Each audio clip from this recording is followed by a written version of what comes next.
প্রিয় শিক্ষার্থীরা, আশা করি তোমরা ভালো আছো। করোনার এই মহামারী অবস্থায় আমরা চাচ্ছি আমাদের শিক্ষা প্রতিষ্ঠানের প্রত্যেকটা স্টুডেন্ট যেন তাদের পড়ালেখাটাকে কন্টিনিউ করতে পারে এবং সামনে যে পরীক্ষাগুলো আছে, যখন আমাদের বিদ্যালয় খুলবে তখন যেন আমরা সেই পরীক্ষাগুলোতে ভালো করতে পারি এবং একটা ভালো প্রিপারেশন নিয়ে রাখতে পারি। এজন্য লেকার্স পাবলিক স্কুল অ্যান্ড কলেজের পক্ষ থেকে তোমাদের জন্য এই অনলাইন ক্লাসের ব্যবস্থা করা হয়েছে। আশা করি তোমরা মনোযোগ দিয়ে ক্লাসগুলো দেখবে, প্রত্যেকটা ক্লাস দেখবে এবং বাসায় অনুশীলন করবে, যাতে করে পরবর্তী যে পরীক্ষাগুলো আছে সেই পরীক্ষাগুলো যেন আমরা ভালো করতে পারি। আজকে আমি তোমাদের সাথে আলোচনা করব সপ্তম শ্রেণীর সপ্তম অধ্যায় শক্তির ব্যবহার অধ্যায়টা নিয়ে।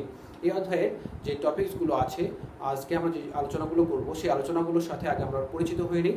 প্রথমেই আসি আমরা আজকে যে কাজগুলো করব সেটা প্রথমেই আসে হচ্ছে কাজের একক, এই সম্বন্ধে আমরা আজকে জানবো।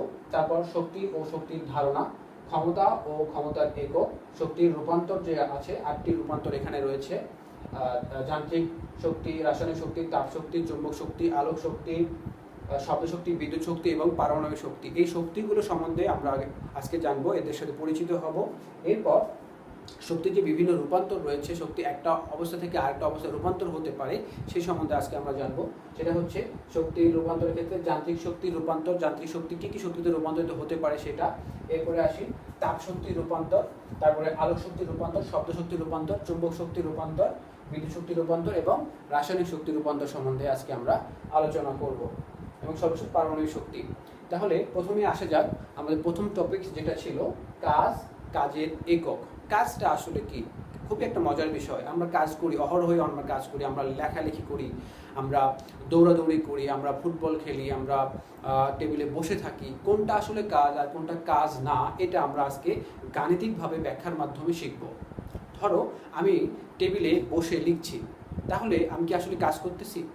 আবার ধরো আমি দৌড়াচ্ছি, আমি একটা রেস দৌড়াচ্ছি, তাহলে কি আসলে কাজ হচ্ছে?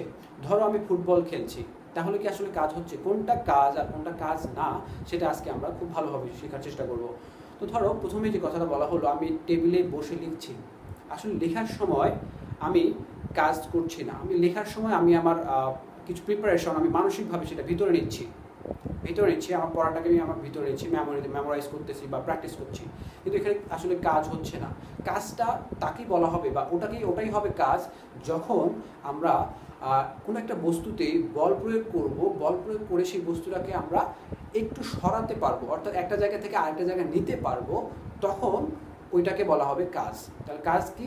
যে কোনো একটা বস্তুর উপর বল প্রয়োগ করার ফলে যদি বস্তুটা একটু সরে যায়, যদি বল প্রয়োগের দিকে একটু সরে যায়, তাহলে তাকে কাজ বলা হবে। তাহলে ধরো এইটা একটা ফ্লোর, এই ফ্লোরের উপর ভারী একটা বস্তু আছে, ধরো এই একটা ভারী বস্তু, এই ভারী বস্তুটাকে আমি পিছন থেকে ধাক্কা দিচ্ছি। ধরো আমি এই দিক থেকে এই বস্তুটাকে আমি ধাক্কা দিচ্ছি মানে আমি বল প্রয়োগ করছি, বল প্রয়োগ করলাম। ধরো আমি বল প্রয়োগ করলাম এটার উপর, বল প্রয়োগ করলাম, তাহলে এই বস্তুটা যদি এটাকে আমি একটু সরাতে পারি, ধরো এই বস্তুটাকে বল প্রয়োগ করে আমি এই জায়গাটায় নিয়ে আসলাম, বস্তুটাকে আমি এখানে নিয়ে আসি, তার মানে কি বস্তুটার একটু সরণ হয়েছে, মানে কি সে একটা জায়গা থেকে আরেকটা জায়গায় চলে গেছে, তার একটা দূরত্ব সে অতিক্রম করেছে। আমি বলটা প্রয়োগ করতেছি এই দিকে প্রয়োগ করতেছি, আর এই বস্তুটা বল প্রয়োগের দিকে একটু সরে গিয়েছে, তাহলে এখানে কাজ হয়েছে। তাহলে কাজটা আসলে কি জিনিস? কাজটা হলো যে কোনো একটা বস্তুকে আমরা বল প্রয়োগ করলাম, সে একটু সরে গেল, তাহলে ওই যে বল এবং একটু যে সরে গেল মানে সরণ হলো, এই সরণের গুণফলটাই হচ্ছে কাজ। অর্থাৎ আমরা এটাকে এইভাবে লিখতে পারি, কাজকে সাধারণত আমরা এইভাবে লিখতে পারি, কাজ সমান বল গুণন সরণ। অর্থাৎ কোনো একটা বস্তুকে আমরা বল প্রয়োগ করলাম, তার একটু সরণ হয়েছে, তাহলে ওই বল এবং সরণের গুণফলটাই হচ্ছে কাজ। তাহলে এই যে বল আর এই যে সরণ, এটার গুণফলটাই হচ্ছে কাজ। তাহলে এটাকে আমরা এইভাবে লিখতে পারি। অর্থাৎ কোনো একটা বস্তুকে বল প্রয়োগ করলে যদি তার সরণ হয়, তাহলে তাকে কাজ বলা হবে, তাহলে ওটাই হবে তার কাজ। কাজ একটা মৌলিক একটা যৌগিক রাশি, অর্থাৎ এই রাশিটাকে ভাঙলে আমরা আলাদা দুটি মৌলিক রাশি, আলাদা আরও কিছু রাশি পাবো, সেটা কি? বল এবং সরণ। তাহলে এটা একটা যৌগিক একটা রাশি, অর্থাৎ এটাকে ভাঙলে একাধিক পাবো। যৌগিক মানেই হচ্ছে তার ভিতরে একাধিক কোনো একটা কিছু আছে। ওকে, তাহলে এই কাজের একক কি? কাজের একক হচ্ছে জুল। কাজের একক কি? কাজের একক হচ্ছে জুল। তাহলে আমরা ধরো প্রশ্ন হতে পারে যে কোনো একটা বস্তুর কাজ 50 জুল বলতে আমরা কি বুঝি? আমার প্রশ্ন হতে পারে কি, যে কোনো একটা বস্তুর কাজ, ধরো প্রশ্ন হলো যে এত জুল কাজ বলতে কি বুঝো? বলতে কি বুঝো? 50 জুল কাজ বলতে কি বুঝো? মজার একটা প্রশ্ন। দেখো 50কে আমরা বেশ কয়েকভাবে লিখতে পারি। 10 গুণন 5 50, 5 গুণন 10 50, 25 গুণন 2 50, 50 গুণন 1 50 ইত্যাদি বিভিন্নভাবে বলা যেতে পারে। ধরো আমরা একটা সিম্পল নিই, সেটা কি? ধরো 50 গুণন 1 ইকুয়াল 50। তাহলে দেখো যে আমরা কাজের জন্য যে গাণিতিক রূপটা দেখেছিলাম, সেখানে কি দেখেছি? কাজের জন্য আমরা দেখেছিলাম W ইকুয়াল F S। তার মানে কি?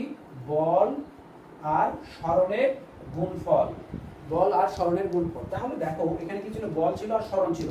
আমরা যদি এটাকে বল আর এটাকে সরণ বলি, তাহলে বল আর সরণের গুণফল হলো। তাহলে বল আর সরণের গুণফল যদি হয়, তাহলে এটা অবশ্যই আমাদের একটা কাজ হয়েছে। তাহলে এত জুল বলতে আমরা বুঝবো যে কোনো একটা বস্তুকে যদি 50 নিউটন বল প্রয়োগ করা হয়, তাহলে এই বস্তুটা 1 মিটার সরণ যদি হয়, তাহলে তাকে 50 জুল কাজ বলা হবে। তাহলে 50 জুল কাজ কি? কোনো একটা বস্তুর উপর আমরা 50 নিউটন বল প্রয়োগ করলাম, এতে করে যদি তার সরণ 1 মিটার হয়, তাহলে তাকে 50 জুল কাজ বলা হবে। বোঝা গেছে বিষয়টা?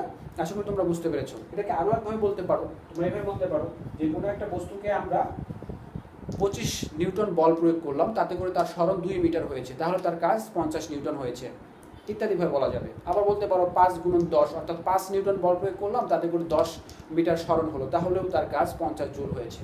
ওকে, এটা হলো খুবই মজার একটা বিষয়। তোমরা যখন আরো বড় হবে, তখন তোমরা ফিজিক্স যে সাবজেক্টটা রয়েছে, তোমরা নাম শুনে থাকবা হয়তো, এই সাবজেক্টগুলোতে এই জিনিসগুলো নিয়ে খুব ব্যাপক আলোচনা আছে। তোমরা একটু বড় হও, যখন একটু বড় হওয়ার ক্লাস 8-এ গেলেও কিছু তথ্য তোমরা অঙ্ক তোমরা পাবা এখানে। আচ্ছা, গেল আমাদের কাজ নিয়ে। কাজ কি? তাহলে কোনো একটা বস্তুকে যদি আমরা বল প্রয়োগ করি, তাহলে তার যদি সরণ হয়, তাহলে তাকে কাজ বলা হবে, আর কাজের একক হচ্ছে জুল। এরপরে আসবো আমরা শক্তির ধারণা। শক্তি এবং শক্তির ধারণা সম্বন্ধে যদি আমরা জানতে চাই, শক্তিটা আসলে কি? শক্তি হচ্ছে যে কাজ করার সামর্থ্য। আমি একটা কাজ করতে পারবো, এটা সামর্থ্যটাই হচ্ছে শক্তি। যেমন ধরো আমি ধরো আমি একটা রেস দিলাম, ধরো 2জন ব্যক্তি বা 3জন ব্যক্তি রেস করলাম। রেসে আমি 10 মিনিটে 100 মিটার অতিক্রম করে আমি প্রথম হয়ে গেলাম। আবার ধরো আমার পরে যে আসলো, সে ধরো 10 সেকেন্ড, আমার ধরো 10 সেকেন্ডে আমি 100 মিটার অতিক্রম করে ফার্স্ট হলাম। আমার পরে যে আসছে, সে হয়তো বা তার জন্য আরও 11 সেকেন্ড সময় লেগেছে, বা 12 সেকেন্ড আমার থেকে একটু বেশি লেগেছে। তাহলে দেখো আমার এবং আমার পরের জনের মধ্যে পার্থক্য হলো একটা। কিসের পার্থক্য? সময়ের পার্থক্য। কাজ কিন্তু একই, আমরা কিন্তু 100 মিটার দূরত্বই অতিক্রম করেছি, কিন্তু ওর সময় বেশি লেগেছে, আমার সময় কম লেগেছে। তাহলে এখানে পার্থক্যটা কিসের? সময়ের পার্থক্য। তাহলে যদি এমনটা হয় যে কাজকে যদি আমরা সময় দিয়ে ভাগ করি, তাহলে যে মানটা পাবো সেটাই হবে আমাদের ক্ষমতা। আর শক্তি কি? শক্তি হচ্ছে আমি যে কাজটা করতে পারবো, সেটা হচ্ছে আমাদের শক্তি।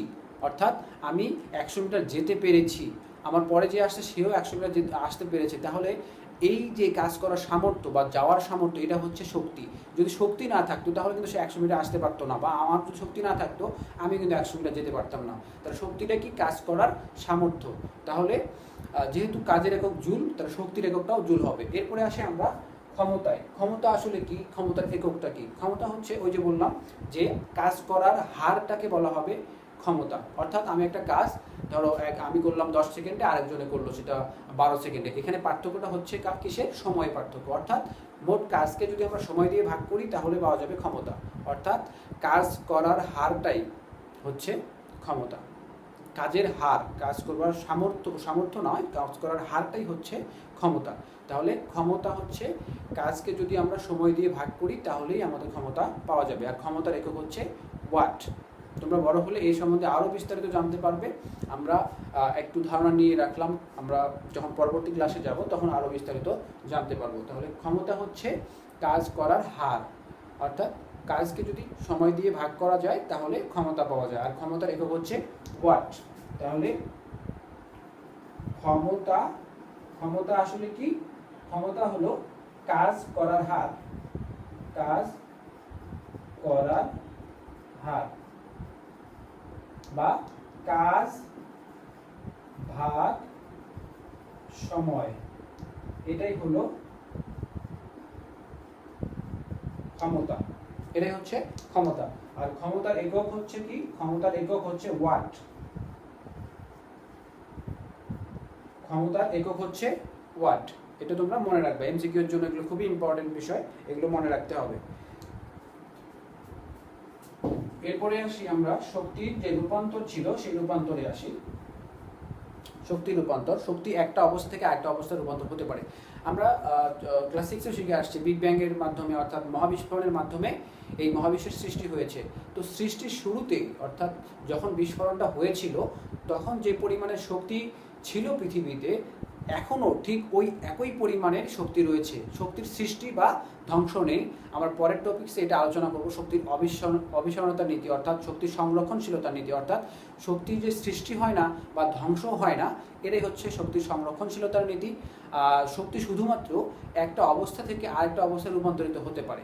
আমরা শক্তির সেই ধাপগুলো জানবো, কী কী ধরনের শক্তি আমাদের পৃথিবীতে বিদ্যমান, সেই শক্তি সম্বন্ধে আমরা একটু জানবো।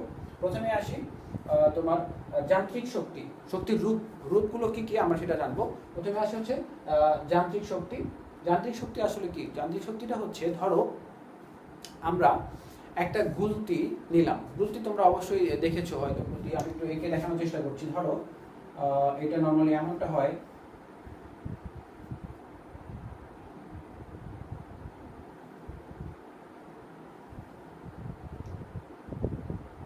এটা এই জায়গায় রাবার লাগানো থাকে।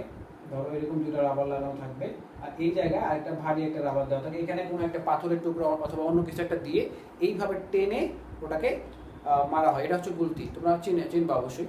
তো এই গুলতিতে যখন আমরা রাবারটাকে টানি, তখন আসলে গুলতি কি বা যন্ত্র বলতে কি বুঝি? আসলে যন্ত্র মানে হচ্ছে যে কোনো একটা বস্তু দিয়ে যদি আমরা কাজ করি, তাহলে ওই বস্তুটাকেই বলা হবে বা ওই উপকরণটাকেই বলা হবে যন্ত্র।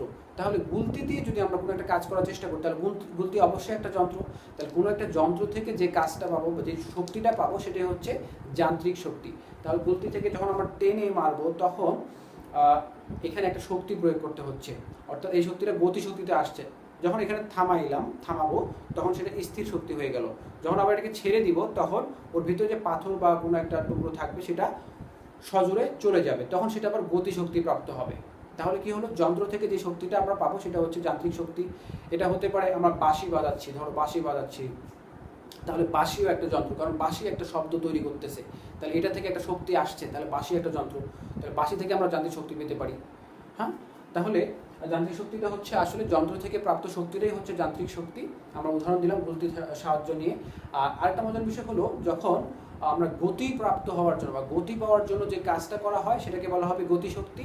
আর একটা বস্তুর অবস্থানের পরিবর্তন করার জন্য যে কাজটা করা হবে, সেটাকে বলা হবে স্থিতিশক্তি। স্থিতিশক্তি। আচ্ছা, এরপরে আসি আমরা রাসায়নিক শক্তি। মজার বিষয় হচ্ছে রাসায়নিক শক্তি। রাসায়নিক শক্তির অহরহ ব্যবহার রয়েছে। রাসায়নিক শক্তিটা আমাদের ভিতরে আছে। সেটা কিভাবে? যে আমরা যখন খাবার খাই, তখন আসলে খাবারের কোন অংশটা আমাদের দেহ গ্রহণ করে, কোন অংশটা আমরা যখন খাবার খাই, আমাদের খাবারটা পেটের ভিতর গিয়ে ডাইজেস্ট হয়ে সেখান থেকে যে খাদ্য উপাদানগুলো আছে, বিভিন্ন খাদ্য উপাদান আছে, ভিটামিন আছে, এগুলো আমাদের বডি বা শরীর গ্রহণ করে। সেই খাদ্য উপাদানগুলো হচ্ছে রাসায়নিক শক্তি, যেটা আমাদের ভিতরে আমরা গ্রহণ করে থাকি। আর এই রাসায়নিক শক্তিটার উৎসটাই হচ্ছে কোথায়? খাদ্য এবং জ্বালানিতে। আমরা যেমন খাবার খেয়ে এনার্জি পাই, শক্তি পাই, ঠিক তেমনি ধরো জ্বালানি দিয়ে আমরা বাইক চালাই, বড় বড় প্লেন চালাই, তারপরে হচ্ছে তোমার বড় বড় বাস, রেল গাড়ি ইত্যাদি আমরা এই জ্বালানির সাহায্যই চালিয়ে থাকি। তাহলে এই রাসায়নিক শক্তিটার দেখো কত রকমের ব্যবহার আমরা নিজেদের মধ্যে নিচ্ছি, আবার যন্ত্রের মাধ্যমেও কিন্তু এই শক্তিটা আমরা পেয়ে থাকি। এই রাসায়নিক শক্তিটা সেটা কিভাবে? পেট্রোল পুড়িয়ে কিন্তু যান্ত্রিক শক্তিতে, সে গতিশক্তিতে রূপান্তরিত হয়ে যায়। অর্থাৎ যান্ত্রিক শক্তিটা, রাসায়নিক শক্তিটা তখন যন্ত্রের মধ্যে গিয়ে গতিশক্তি প্রাপ্ত হয়ে গাড়িটা চলতে থাকে বা বাইকটা চলতে থাকে। আবার আমরা যখন খাবারটা গ্রহণ করি, খাবারের মধ্যে অনেক ধরনের রাসায়নিক পদার্থ থাকে। সেই খাবারগুলো আমাদের শরীর যখন সেই খাদ্যটা ডাইজেস্ট হয়, তখন আমাদের শরীরটা সেখান থেকে যে খাদ্য উপাদানগুলো আছে, ভিটামিনগুলো আছে, সেইগুলো গ্রহণ করে। সেটা হচ্ছে রাসায়নিক শক্তি। তো রাসায়নিক শক্তির মূল উৎস কোথায় বলো? জ্বালানি এবং খাদ্যতে থাকে। এরপরে দেখব তাপশক্তি। তাপশক্তিটা ধরো আমরা রান্না করার ক্ষেত্রে কি করি? রান্না করার ক্ষেত্রে নিচে আগুন দিই, আগুন থেকে কি আসে, তাপ আসে, সেটা সিদ্ধ হয়, তারপর সেটা আমাদের খাওয়ার উপযোগী হয়। তাহলে রান্না করার ক্ষেত্রে ধরো আবার কিছু কিছু আগের দিনের যে রেলগাড়িগুলো ছিল, সেই রেলগাড়িতেও কিন্তু কয়লা পুড়িয়ে তাপ উৎপন্ন করা হতো, তাহলে ওখানেও কিন্তু তাপশক্তি পাওয়া যেত, ইঞ্জিনের মধ্যেও কিন্তু তাপশক্তি পাওয়া যেত। সেই তাপশক্তিটা পরবর্তীতে গতিশক্তিতে রূপান্তরিত হয়ে রেলগাড়ি চলতো। এরপরে আসি চুম্বক শক্তি। মজার একটা শক্তি হচ্ছে চুম্বক শক্তি। চুম্বক শক্তিটা হচ্ছে যে ধরো তোমার যে একটা লোহাকে আমরা বিদ্যুতায়িত করে সেখান থেকে একটা শক্তি পাই, তার শক্তির আরেকটা রূপ হচ্ছে চুম্বক শক্তি। এটা সাহায্য নিয়ে আমরা বিভিন্ন ধরনের, যেমন ধরো আমরা যে মোবাইলের কথা বলি, মোবাইলের ভিতর যে স্পিকারটা রয়েছে সেই স্পিকারের মধ্যে কিন্তু চুম্বক রয়েছে। এই চুম্বকটা যদি না থাকতো তাহলে স্পিকারটা কিন্তু সাউন্ড করতো না, সেখান থেকে আমরা কথাও শুনতে পারতাম না। তাহলে এই চুম্বক এক ধরনের শক্তি। এরপরে আসি আলোক শক্তি।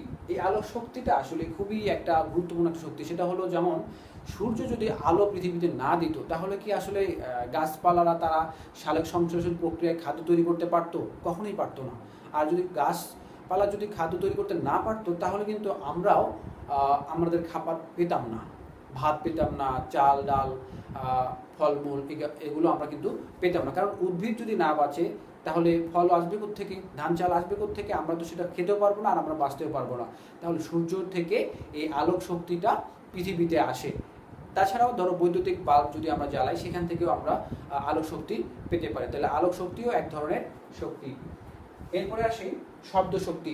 শব্দ শক্তি, আমি যে কথা বলছি, এই যে একটা কথা তোমরা শুনতে পাচ্ছ, তাহলে এটাও কিন্তু এক ধরনের শক্তি, যেটা আসলে মানুষ কথা বলার সময় আমরা শুনতে পাই।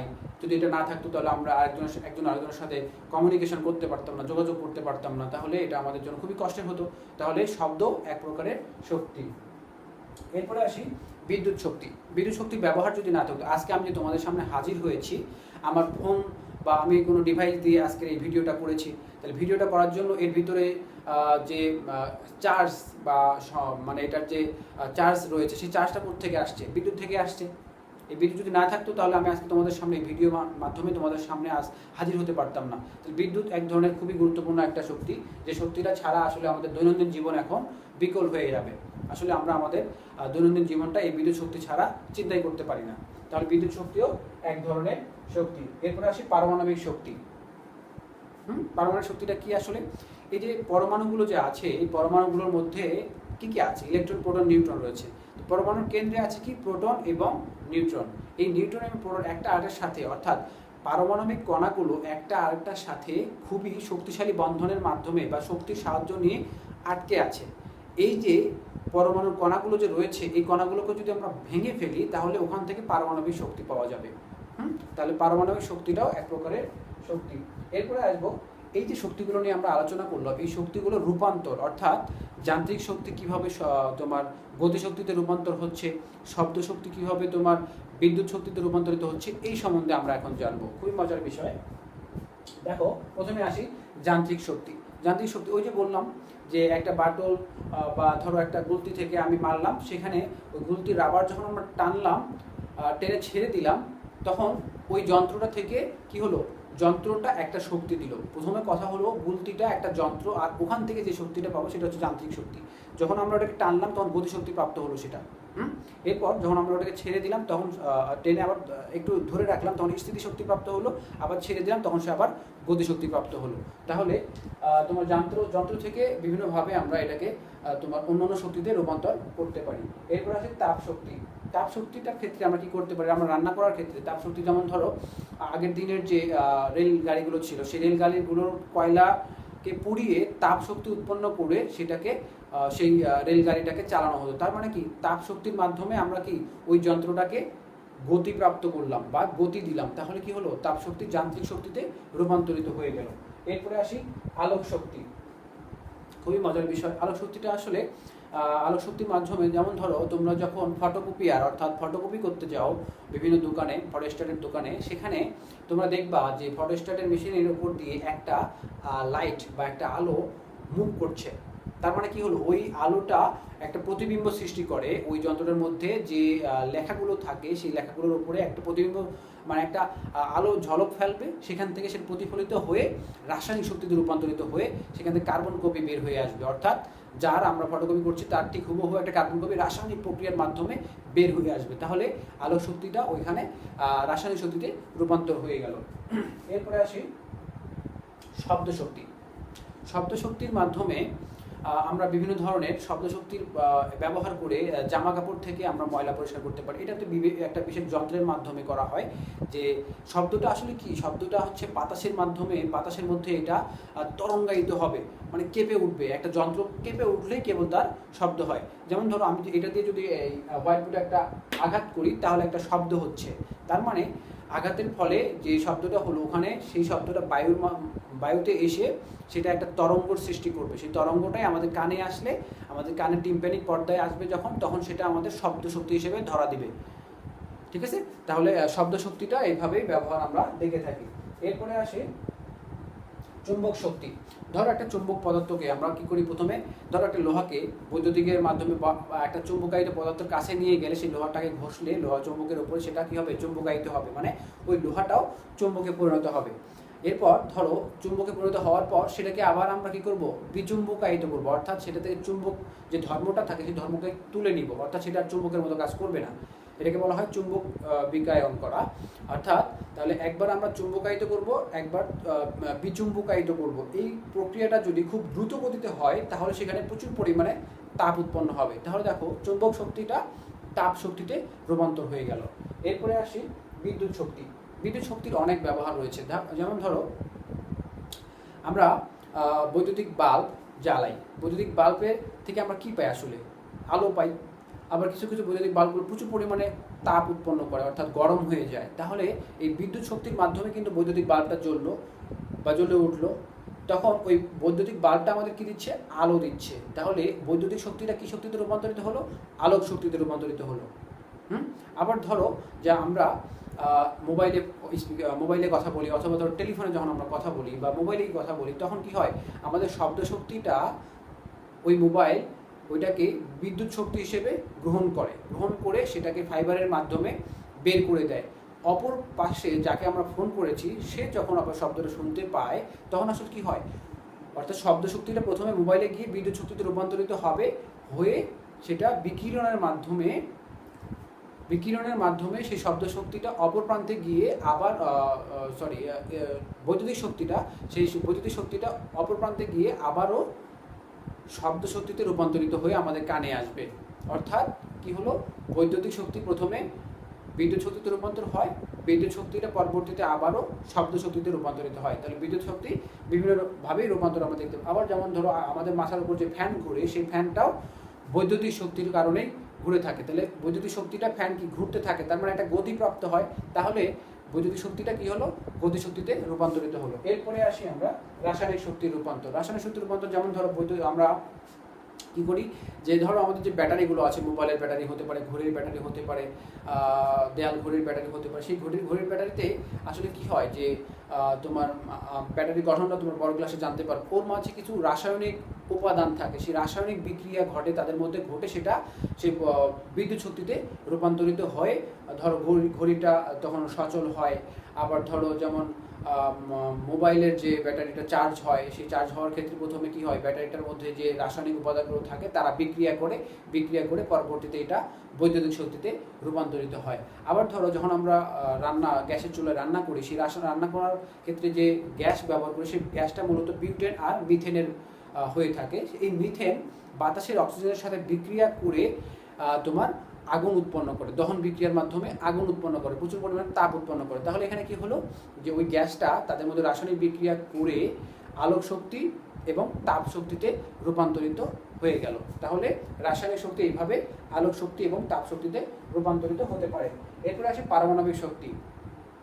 পারমাণবিক যে তোমার কেন্দ্রগুলো রয়েছে, সেখানে এই পারমাণবিক অর্থাৎ একটা পরমাণুর সাথে একটা পরমাণুর বিক্রিয়ার মাধ্যমে বিদ্যুৎ উৎপন্ন করা যেতে পারে। যেমন আমাদের বাংলাদেশের রূপপুরে কিন্তু এই পারমাণবিক বিদ্যুৎ কেন্দ্র হতে যাচ্ছে, এখনও কাজ কমপ্লিট হয়নি। তো ওখানে কি করা হবে আসলে, যে রাসায়নিক বিক্রিয়ার মাধ্যমে পরমাণুর সাথে পরমাণুর বিক্রিয়া ঘটানোর মাধ্যমে সেখান থেকে বিদ্যুৎ উৎপন্ন করা হবে। তাহলে পারমাণবিক শক্তিকে বিদ্যুৎ শক্তিতে রূপান্তরিত করা হবে।